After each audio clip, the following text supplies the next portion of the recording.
Umuulan man, hindi nagpatinag yung mga volunteers ng Sunshine Philippines Movement upang tumulong sa paglilinis ng drainage system ng isang barangay sa Turil, Davao City. Makakasama natin dyan live si Precious Alvarez. Precious, may buntag. Mayong buntag, Sir J, Admar, MJ. Nandito nga tayo ngayon sa Turil, Poblasyon, Turil, Davao City. Kaninang umaga, sobrang lakas ng ulan. So, ngayon, kasama ko ang ating mga volunteers na napaka-energetic. Grabe, parang dini-daily, ano na nila to, parang dini-daily and weekly routine na talaga nila yung cleanup drive dito sa all over Davao City.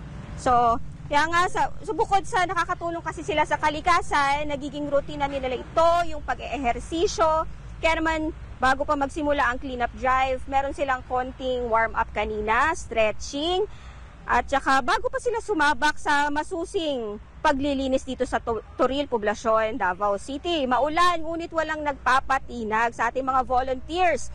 May mga tumulong sa pagputol ng mga malalaking kahoy, mga damo sa taping daan dahil madami kasi dito, tumutubo mismo sa mga kanal yung kanilang matataas na mga damo.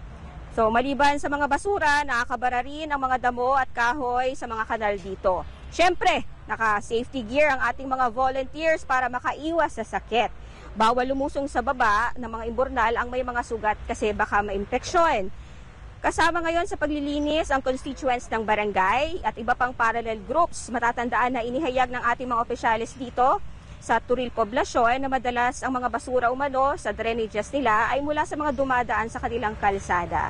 Kaya nagpapasalamat sila dahil tumulong ang Sunshine Philippines Movement na inisyatiba ni Pastor Apollo C. Quiboloy dahil aminado sila na hindi kaya ng barangay lamang ang paglilinis dito dahil ang kanilang barangay maintenance unit ay pawang mga senior citizen na. Ang ilan nga nagkaroon ng impeksyon dahil sa paglilinis ng mga kanal. So bagamat may iba't ibang paninindigan sa politika at paniniwala ang mga tao dito, ipinapakita ng ating mga voluntaryo na sa harap ng mas malaking layunin, maaring magkaisa ang lahat.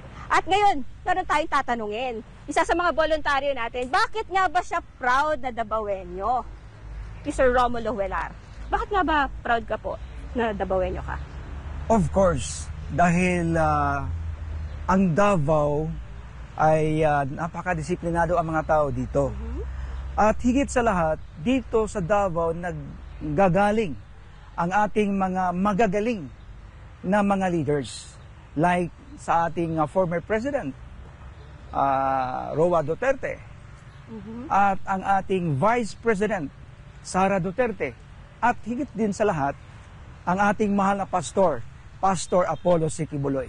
Nanggagaling sila sa Davao na pinanggalingan nila ang lugar na ito ng mga galing na mga leaders. Pero pa ba akong dapat idagdag doon? So, kaya nga, ngayong araw, iniwan natin ang barangay Poblasyon at Turil, Poblasyon dito sa Turil na mas malinis at maaliwalas. So, nag-iwan din tayo ng mensahe ng pagkaasa, pagkakaisa at responsibilidad. Sama-sama bilang isang Davao. Pagpatuloy natin ang pagiging huwaran sa pagtataguyod ng mas malinis at mas maayos na Pilipinas. At may gustong sabihin yung mga kasama ko. Ano nga uli yun? Linisin natin ang Pilipinas! So mula dito sa Turil, Davao City, mula sa Pilipinas kong mahal, at ako si Precious Alvarez, SMNI News.